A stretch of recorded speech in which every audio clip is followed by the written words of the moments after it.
What's up, YouTube? I am back with my second video. Triple E here, and we are going to be talking about the Spyderco Smock today. As far as this knife goes, obviously it's not available now, but it will be available soon. I believe there's another shipment coming in May for all those people that missed out the first time. And it is a design that I do believe is going to be available going forward, and I know people were waiting a very, very long time for it due to a couple of revisions they had to do. All right, so size statistics first. Overall length 7.875 inches, blade length 3.375 inches, cutting edge 2.875 inches, and that's as a result of this choil that you see here. The blade steel is CPM S30V, which is good steel. A lot of people give it a lot of guff, but honestly, it's great steel. The blade thickness is 0.12 inches, and the blade grind is a hollow grind. I don't know if you can see that, but it does come down to a hollow grind. You can see it waning toward and curving toward the edge.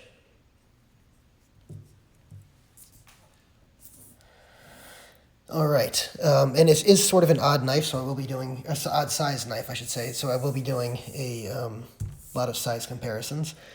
First, some of its Spyderco brethren, PM2.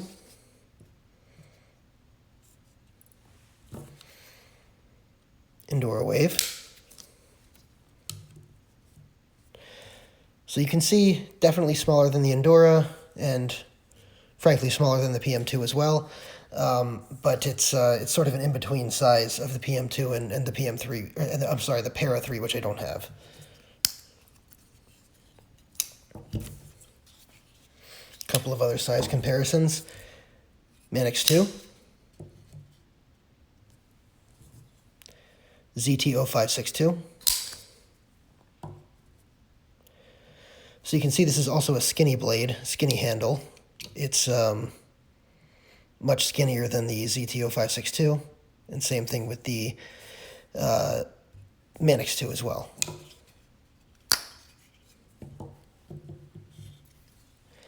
Now a couple of knives that actually are pretty comparable in size. Mass Drop Crux, made by We Knives. ZT-0609, blacked out version. So you can see these are much more in tune, especially the Crux with its reduced cutting edge due to the choil as well.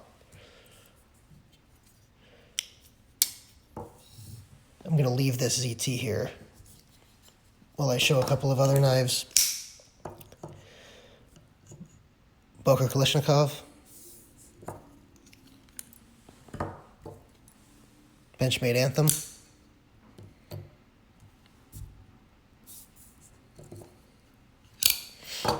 And then along with the ZT-0609, I think that the best size comparison for this is the 943 and 940 from Benchmade. So you can see these are longer, thinner handles just like this, and as far as ZTs go, this is a longer, thinner handle for that as well. So I do believe these are the best size comparisons. One thing to note is the cutting edge on the Smock versus the cutting edge on these other knives is much more limited, and we'll get to that choil later.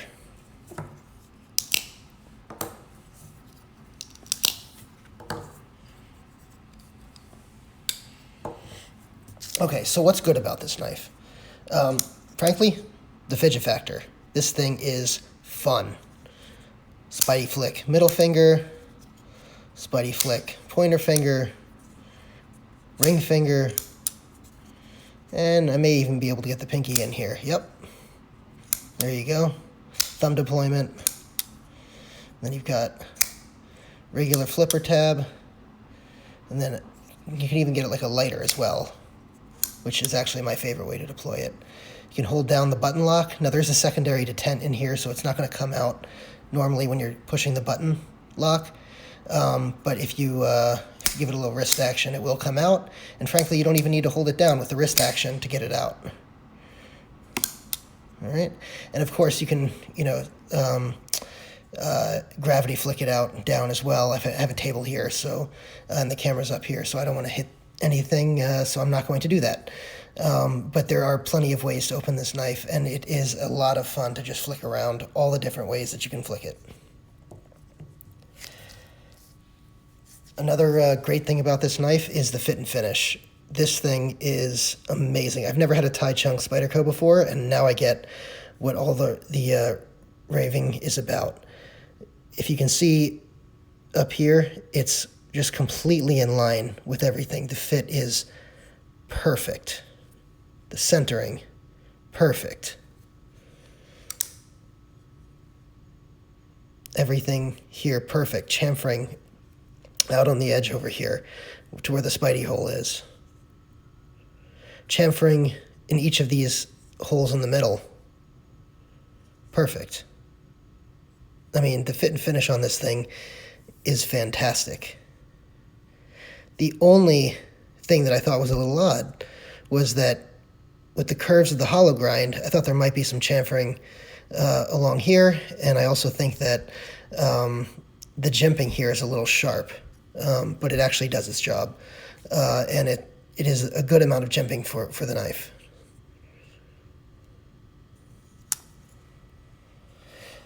I'll also say that the aesthetics are something that I like about this knife. I didn't actually like them at first, and when I first saw this knife, I thought there's no way I'm going to get this. And frankly, I was swayed by the hype. Yes, I was. And I'm glad I got it, actually, because it was my first Tai Chung, so it gave me a look at that. It gave me a look at new deployment mechanisms, which we'll get to in a little bit. And also new grinds. This is my first hollow grind knife, and I'm I'm finding that I really like hollow grinds. Adjust the camera here.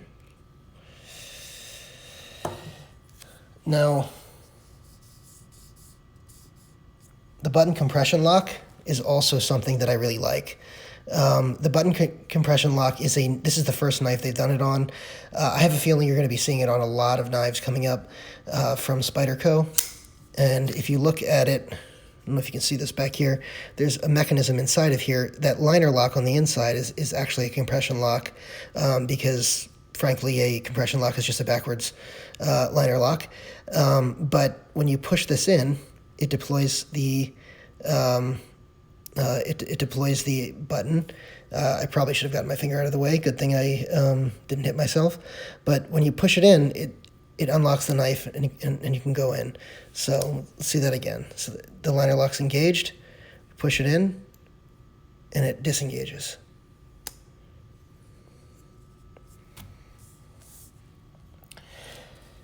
I also really like the handle material. It's a G10. It's G10 with carbon fiber overlay. It's not actually an overlay; it's a laminate. And when I heard it was the carbon fiber G10 laminate, I honestly was. I didn't think I was going to like it, and I don't know why Spyderco doesn't just go full carbon fiber or full G10. I don't think it's something many people really like, but now that I have it in hand, it feels awesome. I don't have any complaints.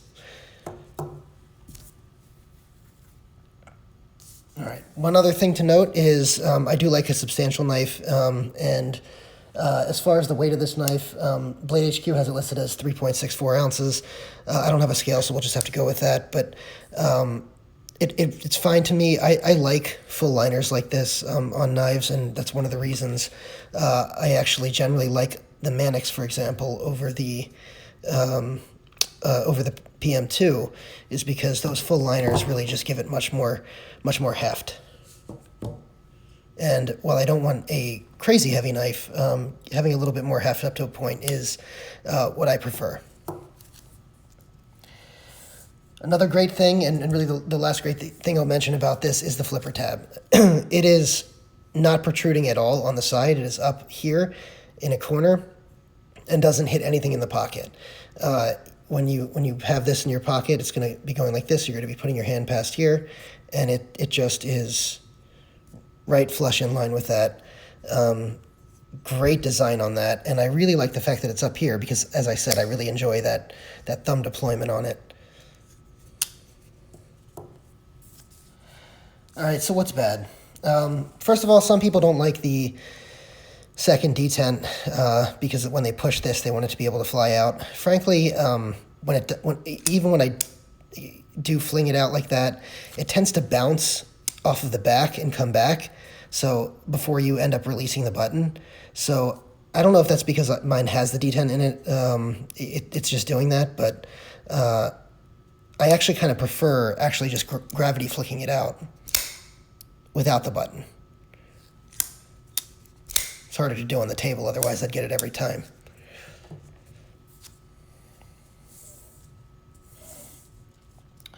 The other thing, or one other thing I don't like about this knife, it is the ergonomics. Frankly, they're bad. When I go, and there's a spot for your finger on here, and frankly, that is the best spot. It puts your thumb right up there on the jimping, and that is the best spot to hold the knife, and it's the most comfortable spot, but that's not saying much. It's not really that comfortable to do that.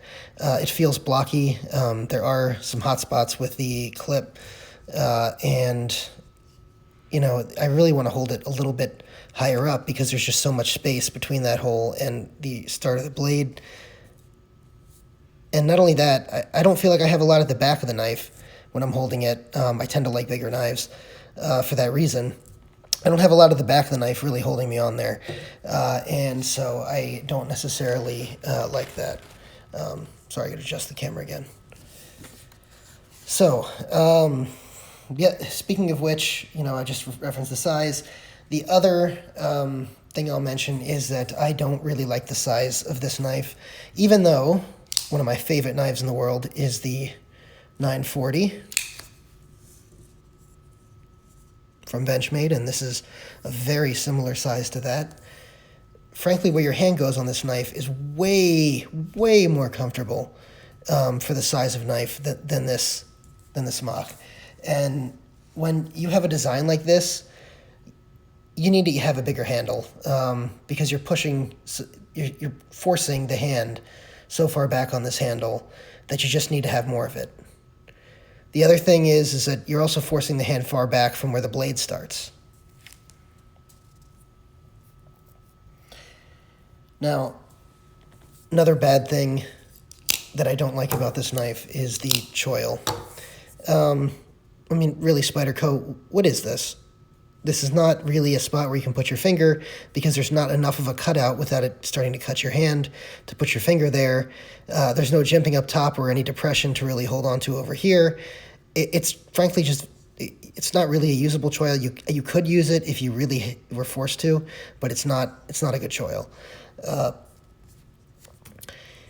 The reason they have it there, I have to think, is because when it comes back, when the blade comes back, you'll see it's going toward this button, compression lock, and there's a bar there, so it needs to tuck in.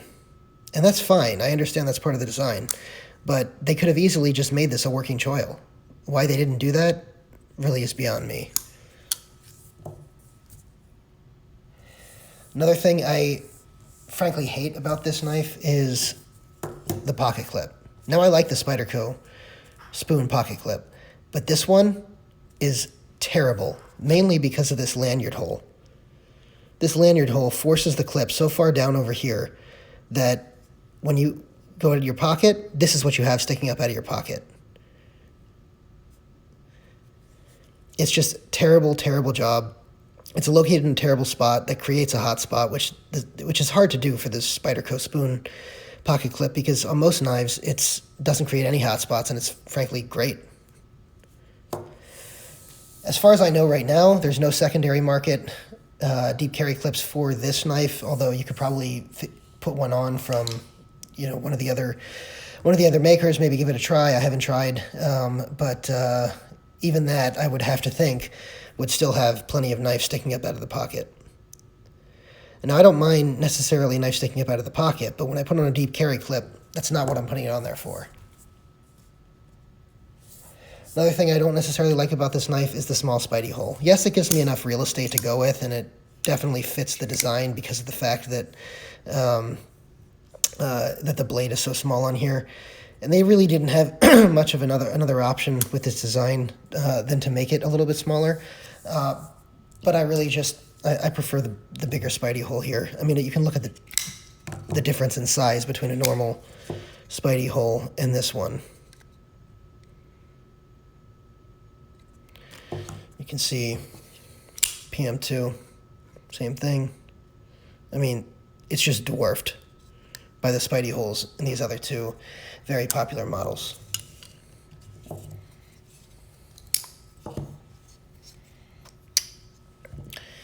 So,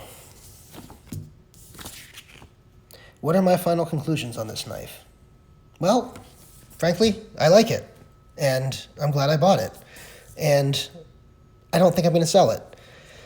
It's really a fun knife, but it's not really a practical everyday carry knife. I wouldn't recommend it as someone having just this knife to carry unless you have a couple of other knives. If you're going to ask me more of a recommendation for just one knife to buy in this price range or a little above it, I mean, I'm going to point you in the direction of a 940, 943, or PM2, Manix,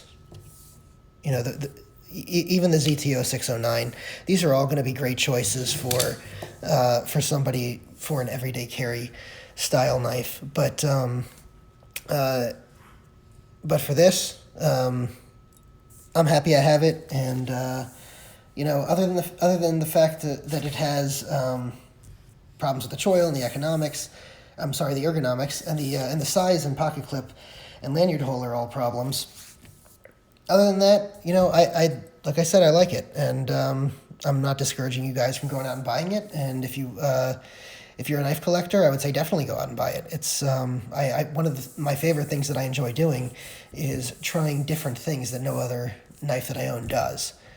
So, for instance, one of the reasons I got the Manix was because it has that ball bearing cage, and I love the axis lock, so I wanted to try that. The compression lock, another thing. The obviously flipper knives, automatic knives, same thing. So I'm always interested in seeing new opening mechanisms and things like that. So I think that's it. Do me a favor and hit subscribe and hit the notification bell so you don't miss any upcoming content. If you have any comments on this knife or want to make a recommendation, leave a comment.